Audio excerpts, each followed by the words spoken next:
เอาทักทายสบายดีพ่อแม่พี่น้องป้องไปเบิร์ดทุกคนตอนนี้ก็สู่หมู่บ้านแห่งหนึ่งในชนบทคือเก่าได้เพราะว่าตัดภาพวิดีโอนี้ให้พี่น้องได้เบิ่งไว้ให้พี่น้องได้เบิ่งได้ชมการเฮ็ดคลิปนี้มันหมู่บ้านอย่างหนึ่งนี่ก็เพราะว่าโดนๆเทื่อนึงให้พี่น้องได้เห็นได้ฮู้ว่าหมู่บ้านนี้ก็คือพ่อตู่คนนี้แม่นเฮือนสภาพของเฮือนซ่านของเพิ่นนี่ เพราะว่าเพื่อนนี่มันไม่ได้อยู่นำพี่น้องได้เพราะว่ามันเพื่อนของ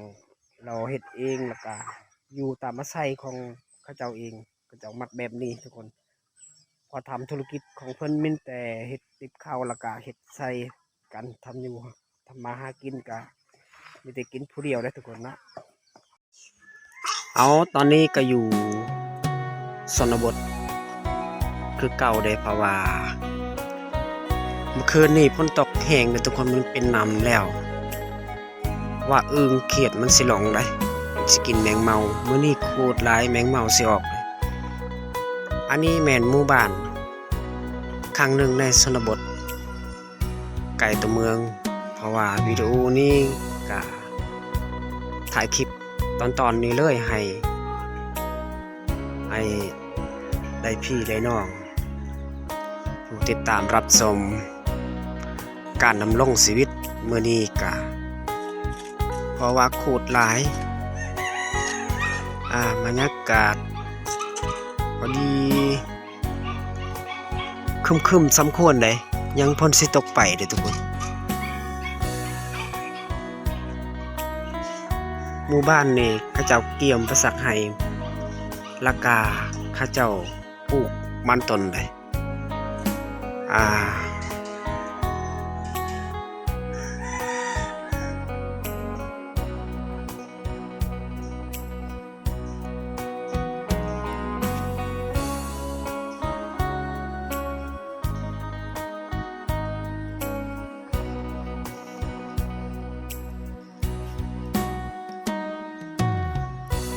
เกี่ยมแมลงเป็นการเพราะว่าฝนตกเมื่อคืนนี่ก็แห้งขูดหลาย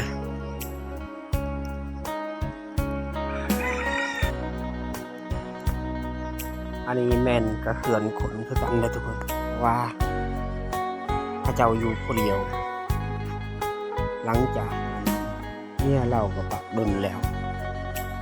ตอนนี้มันยังอยู่นำพี่น้องเป็นกระยายเฮือนเลยว่าอันนี้เราชิไปออกแต่เช้าๆเด้เพราะว่าก็อัปเดตมื้อนี้ผู้เดียวให้พี่น้องได้เบิ่งได้ชมการเฮือนซานของประตูคนนี้มันอยู่ผู้เดียวคนเดียวอาจจะมีอยู่คนเดียวแต่ว่าบ่ได้อยู่นำกัน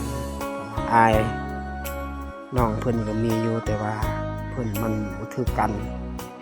หลังจากเพิ่นก็อาชีพของเพิ่นมันมักอยู่แบบนี้ทุกคนเพราะว่าอัน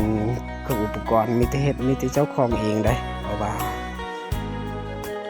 ส่วนแล้วก็เรื่องเครื่องต่างๆหลังจากพี่น้องเพิ่นก็เพราะว่าเราจะเฮ็ดเองมัน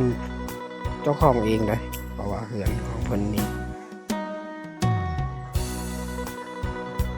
ส่วนหลายมันก็เลยใส่หลายเด้เพราะว่าทีมงานเรามันเคยเฮ็ดเครื่องอุปกรณ์การล่าสัตว์ป่าพวกกุ้งพวกกระปูพวกกันป่าเว้าง่ายๆพวกป่าเลยเพราะว่ามันใส่หลายทุกคน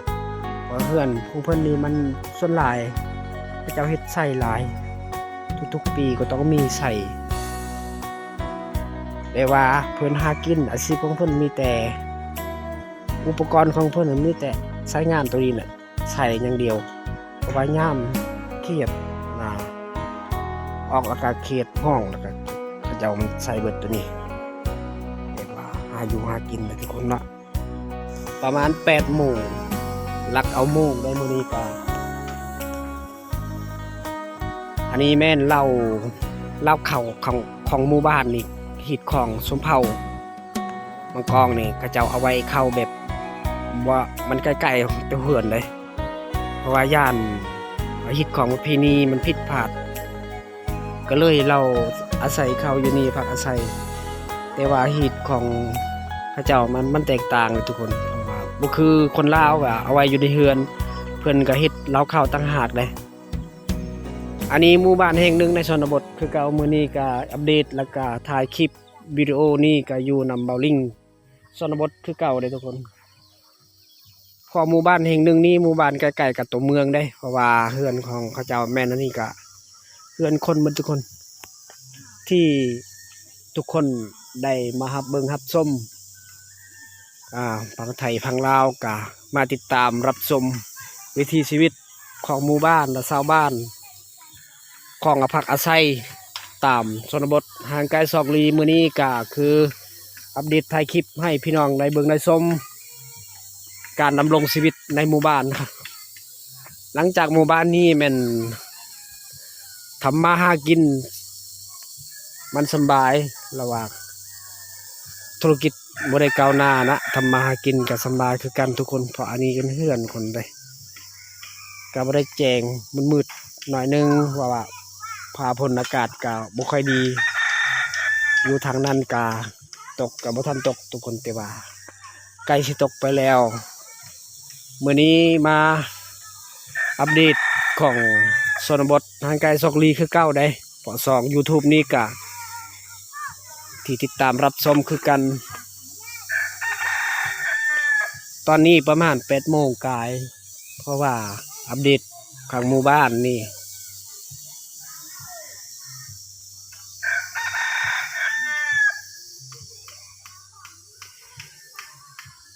อันนี้แม่นเราแล้วก็เรามันส่วนหลายเขาเจ้าเฮ็ดเราเขามันเฮ็ดมันไกลๆตัวเฮือนเลยเพราะว่าฮิตของประเพณีของชนบทนี่มันถือพี่หลายเลยเพราะว่ามีไผสิลักเพราะมันหลักมันมีของนะพอมันผู้ใดหลักแล้วเพราะนั้นต้องพี่มันเอ็ดไปเลยเนาะทุกคน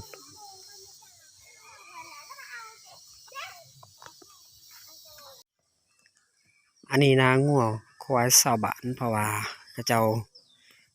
หอดยามเราดูแล้วเขาเจ้าเลี้ยงได้ทุกคน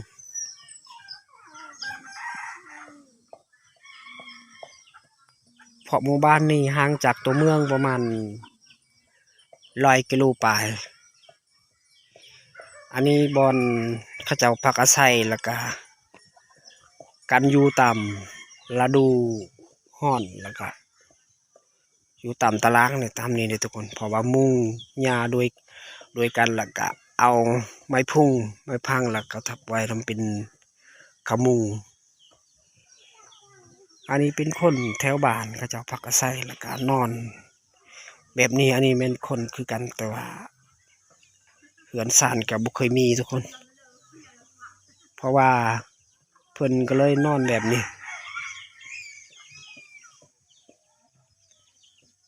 ว่าง่ายๆคนไม่ได้ปกติเพราะว่าไปตัวทิพย์ตัวแดนมันไปแบบสมัวได้เอาคลิปนี้จบเพียงเท่านี้ทุกคน